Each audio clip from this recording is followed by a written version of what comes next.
big deal, considering that I'm going up against the guy that I guess you could say kind of got me started racing, Jimmy Johnson. It's pretty surreal. So, um, but also at the end of the day, the fact of the matter, I got the opportunity to come do this. I've been busting my butt preparing for this opportunity all off season. Been putting in the work, so I know everybody at Kaulig Racing has been too. So we're gonna give it our all. Why did he help get you started? Or how did Um, the biggest thing is just learning the organization. It's a brand new organization for me. No, sorry, I meant with you. You had said Jimmy. Oh, yeah. Just watching. I was 3 or 4 years old when I started racing, and that was back in the era when he was literally kicking everybody's tail. And my family watched NASCAR, and it was just always on the TV while I was sitting there playing with my little log house deal. I always had this little log. I don't know if they even still have those nowadays, but I still got mine in my mom's basement. But I'd always play with that in the middle of the living room floor, and we had a big old box TV right in the middle. And it would be on TV, and I watched it. Like, this guy wins every weekend. I would pick up on it. I was like, I want to be like that. That's so cool. So I called my dad up. I was like, hey, I think it'd be pretty cool if I race, don't you? And he's like, yeah, it'd be pretty cool. Let me do some research. So I started off in go-karts and won my first race. But after I think it was 3 races, I believe, I actually got into a pretty bad wreck. And 4-year-old me flew out of a go-kart. So my mom and dad were like, yeah, no, we're not doing that. We're going something else. So that's when I started racing quarter midgets. I was in that for quite a while. And moved on from there to a Bandolero, and then moved on from a Bandolero straight to late models. And then that's when TRD picked me up and kind of directed me where they thought I needed to go for my path and helped develop me. And that's when I started racing ARCA and trucks, and then did a little bit of Xfinity last year, and now I'm here. what have your interactions with Jimmy been like? Or, like, have you met him as a fan and stuff like Yeah, I that? met him. There's a picture floating around somewhere when I met him back in Atlanta. I don't know how old I was, but I had some ties with some people at Hendrick or whatnot, or my dad did, and somehow set up to where I rode on the back of the truck after the driver intros, and took a picture right before we got in the back of the truck. That was pretty cool. Does anything other than maybe winning 500 tomorrow night or tonight constitute as a success for you guys, or is that kind of the end-all be-all, is getting the show and have a good run Sunday?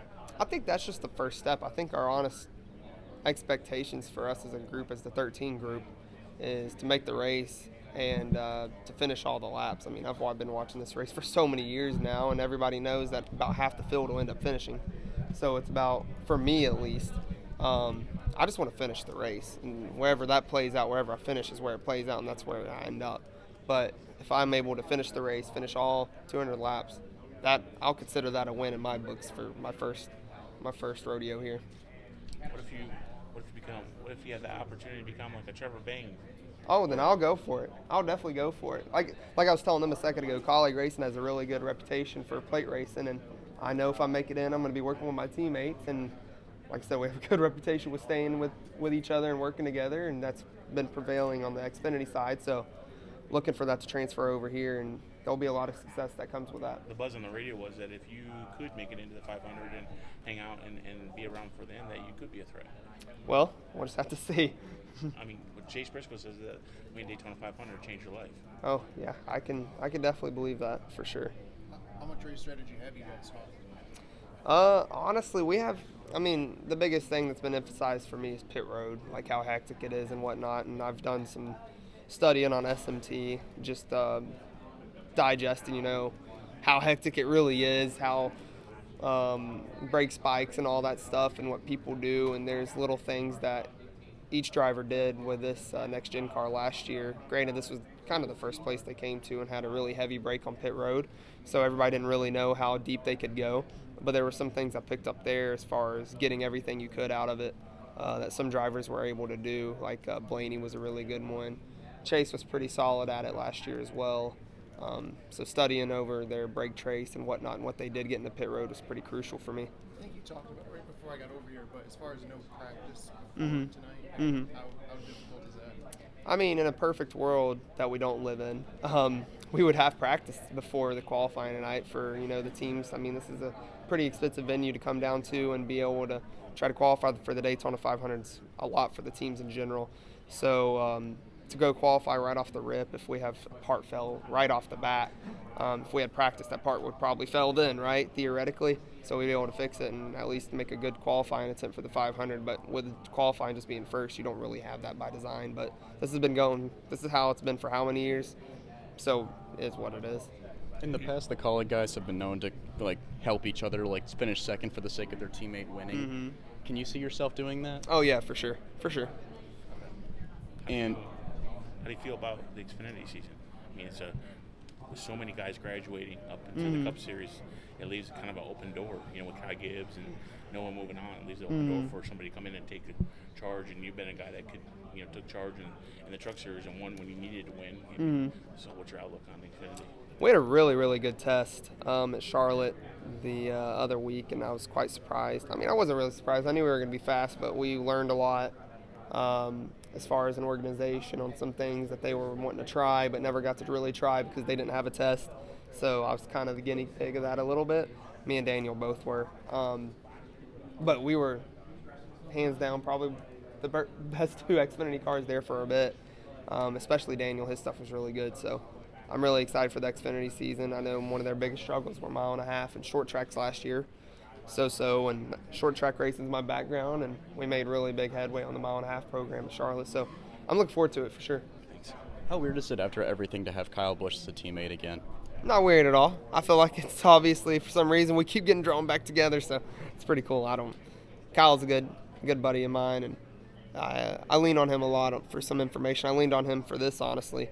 He's a former boss man too, so good. He's a good dude. It's pretty cool to have him come over here and help out the organization on the Xfinity side. He's got a tremendous amount of success in the Xfinity Series, so knowledge is something you can't buy. Knowledge is something that you can't learn, and that's something that he has a lot of for the Xfinity Series that we need.